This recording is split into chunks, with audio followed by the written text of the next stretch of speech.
In all honesty, I hate going into Adnua. The air is stale, and when I breathe with my mouth open, I get a mouthful of dust. How have we gone on for so long down there like we have is beyond me. Regardless of all that, it would seem that it is important to deal with the master below, otherwise Adnua will always be under threat. So it is necessary to return there, even though my body slumps at the thought of it. As soon as we discover what Theos was doing in Twin Elms, and put a stop to it, we will return to Adnua and continue our descent below to find this master, defeat it, whatever it is, and then just concentrate on the main issue of Theos and his leaden key.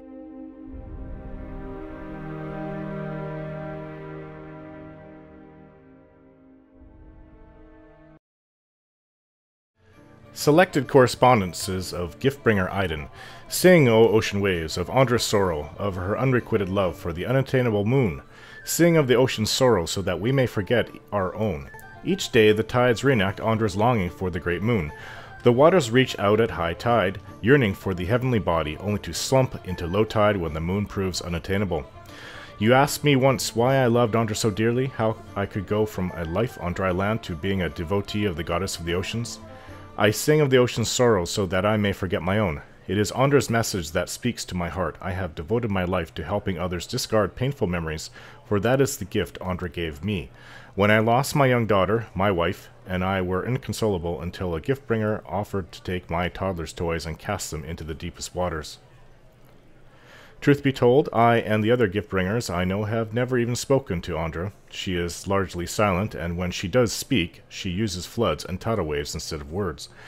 But we sing of the ocean's sorrow so that others may forget theirs. Andra's story, the story of desired unanswered, actually matters to people like you and me. Magran cannot steer you to victory over sadness. Helia cannot force joy down a crying throat. Only Andra can give us the strength to persevere when life seems without worth, and that is the answer to your question regarding why I love my goddess so dearly. Seems fitting. I lost my father. I haven't been back to see my mother in years. But I still persevere. I don't have a family of my own. I can't imagine losing a child and my wife. We've rested. It is actually very early in the morning. A little too early. Perhaps we should wait around. Rest by the fireplace for another time. For another few hours, I suppose. The same room, please. It's too early to go see... I don't think she'd even be awake to go see Father Bethwell. There. It's the 5th hour, or so I am told. We will go see her. Who knows if she'll have anything to say that will help us. I rather doubt it. If the information will be of much meaning, she should be aware of it by now. Our paths cross again. Galsa and Adams. What are the 6 tribes? Glanfathan's society is divided into tribes, which are further divided into clans. Each tribe is united by a particular history or way of life, and clans are communities of families that live together. In truth, there are more than 6 tribes, but the 6 largest have traditionally led the others. Each of the 6 has a seat here in the Passage of the Six, where we discuss matters of common interest. You saw, for instance, the debate that occurred before the Broken Stone War. She gives me a hesitant look. The 6 tribes are the Keepers of the Stone, Fisher Crane, Three-Tusk, Stelgar, Stone Bramble, Twice Split Arrows, and, of course, the Guided Compass. Well, I'm not... Is your tribe the Guided Compass? Indeed, we are one of the younger tribes, and not one of the most prestigious. We've tried to keep the peace with our Estramoran, which has earned us the reputation of appeasers among some of our hardline brethren in Three-Tusk, Stelgar, and the Keepers of the Stone.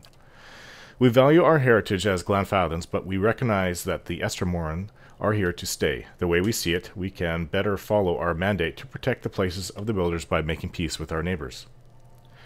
I'd like to ask about another matter. Something else you would know? I'd like to know more about you. I am the Anamfath of the Guided Compass. Like many Anamfatha, I have leadership in my blood. While tribal authority is not strictly hereditary, we believe that strong leaders can impart a portion of their soul to their children and grandchildren, meaning that Anwafada may succeed from a single line for many generations. She wears a sharpened thumb claw.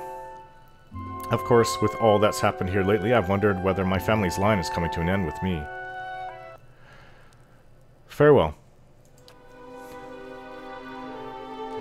Well, there doesn't seem to be anything I can do to ask. She dismissed it when I brought it up, so it's obviously of unimportance. So let's go... There's another area, I think it's called the... Marked it down on my map. Elms Reach. We've been to Old Song, but we haven't been to Elms Reach. Well, this place is a lot more open. Hello? Mind your path, says Tremor. The guided compass trusts easily, but I don't. So this is where the guided compass is. Or, sorry. I misunderstood what he originally meant. Well, they have all these animals following them. I don't know what tribe these ones are. I think they're just mixed all over the place. Dark Omen. Even the Delimgon could not stop him. That's right, we're supposed to find the Delimgon. He's just a man, powerful, but just a man. Some fungus over here. Orland's Cradle. What did I write down in my notes? I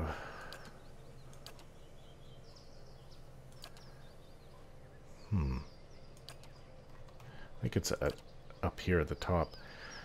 She's granted me access to Old Song and Elms Reach districts. She suggested that I speak with Delimgon's sisters in Elms Reach, near a place called Tir Evron. Ah, but that's also where I was to go and pray about the dragon that we spared. Hopefully the goddess will understand my perspective. I can pray to her at Tir Evron. Well, that's two things that we can do.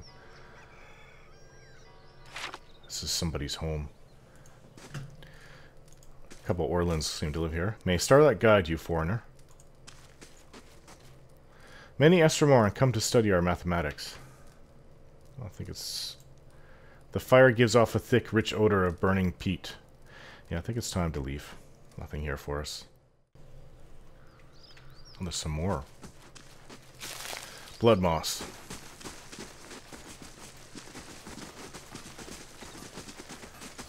It's another person's home. I don't think it's really of much importance, but you never know. Oh, this looks abandoned to me. If somebody lives here, it's... Well, they all live in Spartan existence. Even the poor people of the Deerwood do. So it's not just these tribesmen. What do I see up there?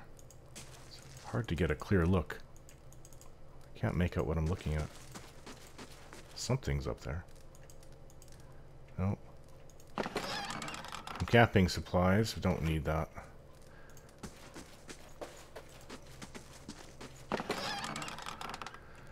Well, let's be off then.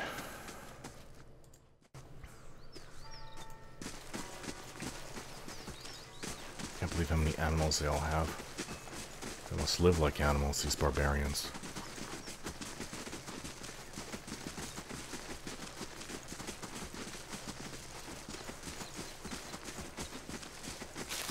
More blood moss. The Stalgar are like they're dogs. Where are we going here? I don't know this place. But let's have a look. I don't know anything over here, but their people don't seem too friendly. Your goodness would earn you welcome at any hearth. Okay, I was wrong. Lips tight under his unkempt stubble, Arthwin stares down and ignores my presence. Ah, that was Arthwin. The one whose brother... Yes. Planned to take credit for the kill. Backstab is person he was competing against. I don't know how welcome we'll be here. But we were fair with it. It was true. Let's go inside. More animals. Who to speak to? Some may disagree with Samok's methods, but all respect him. Looks like a guard. Samok has led the Three-Tusk Stelgar as long as any of the Anamfatha. I think the Three-Tusk Stelgar is one of the... Come to treat with the Three-Tusk Stelgar? I guess so. I think that they're one of the more... well, they hate Estromorn. Hello? This is a place of honor for our visiting Anamfatha. Some may disagree with Samok's methods, but all respect him.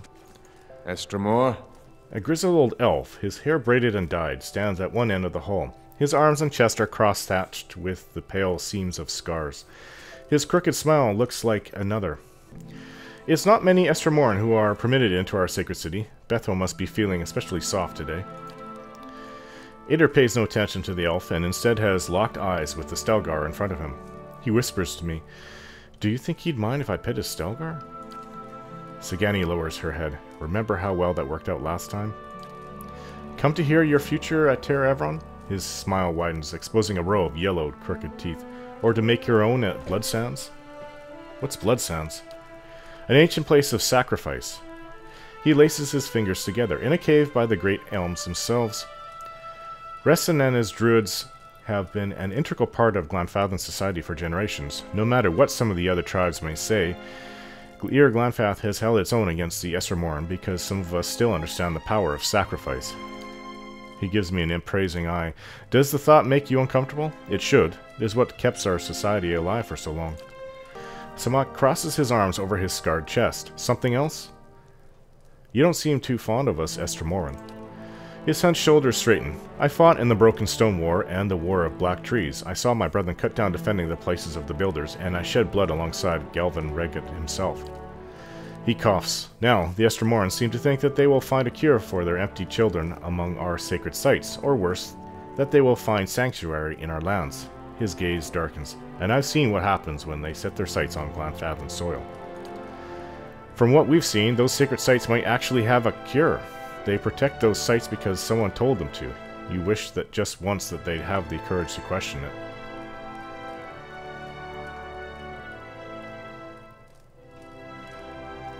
Isn't there room for you both? He snorts. In 200 years, Defiance Bay and New Haomar have outgrown their crooked cobblestones. They rupture and reek like bloated corpses. No, inviting them into our lands would be the end of us. In my 250 years, I've led my people through 2 wars. Our borders have remained intact, and largely through the reputation of the Three-Tusk Stelgar. His voice drops to a growl. I've sired a dozen children, but none have been deemed fit to take my place. I care nothing for the legacies that obsess the Estermoran lords, but it is important that my successor continue this path.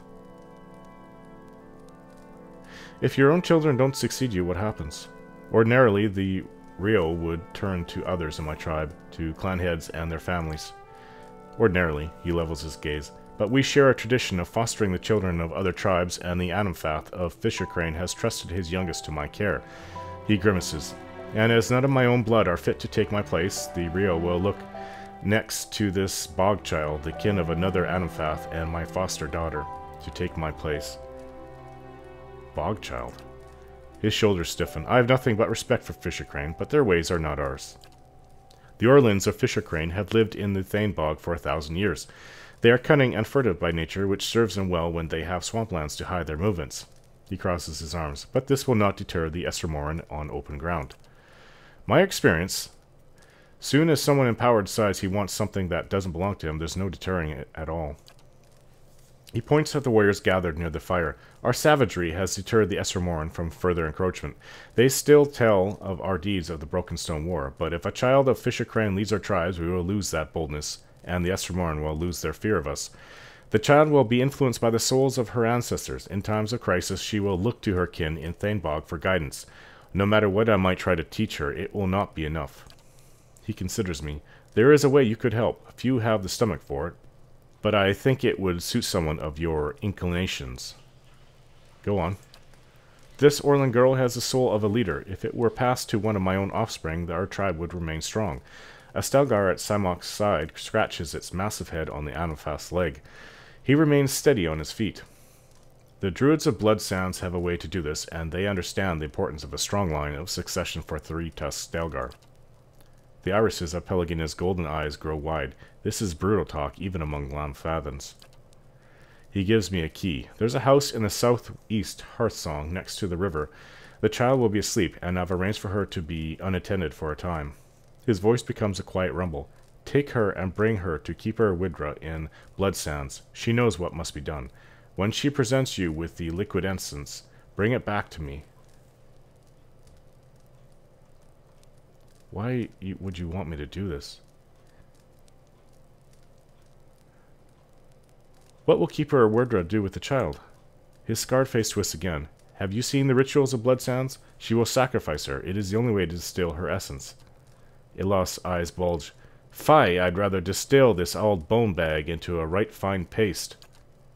The Orlan child? Go on. I don't see why you need me to do this. Because I cannot do it without attracting undue attention, he frowns. I don't relish passing my own burdens on to another, but this will incite war between our tribes if I am caught. How could you possibly expect to get away with this? Few know the girl is here, and one Orlan babe will look much the same as the next. He shrugs. But let me worry about this. Tell me about the potion that you need from Wirda. Essence, bound and distilled into a liquid. It will have little immediate effect on me, but it will weave a stronger soul in my future issue. I don't want to do this. I won't do this. I do not relish the deed, but 2 centuries of leadership have taught me that all things bear a cost. He nods once. Consider it well, Estermore. I am not above rewarding those who are of service. No. Tell me about the Three-Tusk Stelgar. The boldest and fiercest of the 6 tribes of Glanfath, it was we who first defended against the Estermoran who came to our shore 200 years ago. He raises his chin. We have always been the border tribe, and it has always fallen to us to hold the line against outsiders and invaders. What do you do here? As Anafath of Three-Tusk Stelgar, I guide our tribe in all manners. He looked to the main room of the hut, where others have gathered. I am in Twin Elms to confer with some of the other Anafatha about the Onolfin, your Hollowborn. We only have such bursts here on occasion, but it has made us more vigilant about our neighbors. One Stelgar stretches, flexing its claws. Samok's eyes narrow. There are some of us who believe your Onolfin to be a punishment for the defilement of the builders' sites. Others say it's a plague carried by the Estermoran. People make it what they want it to be, and when it ends, if it ends, they'll make up reasons for that too. That's true. Goodbye. I'm not doing that. I'm not going to sacrifice a little girl. Find somebody else. It's disgusting. I believe he asked that of me.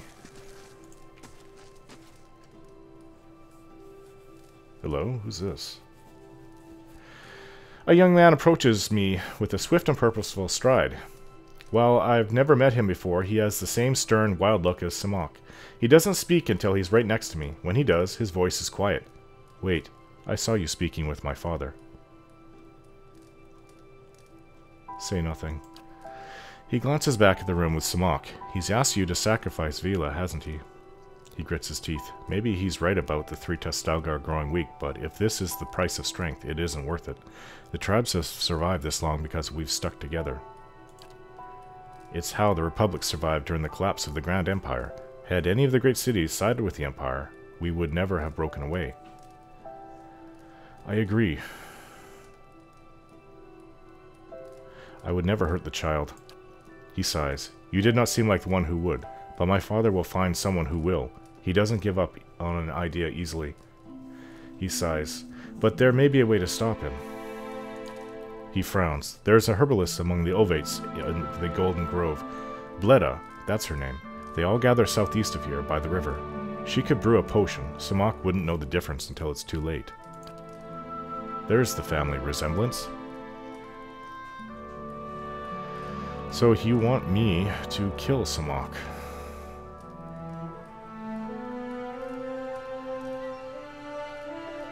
Why not just return this child to her birth parents? It's complicated. A child sent to be fostered by another tribe isn't allowed to return. Unfortunately, explaining that we're shielding her from her father would make matters much worse for both tribes. He tugs at a thin braid.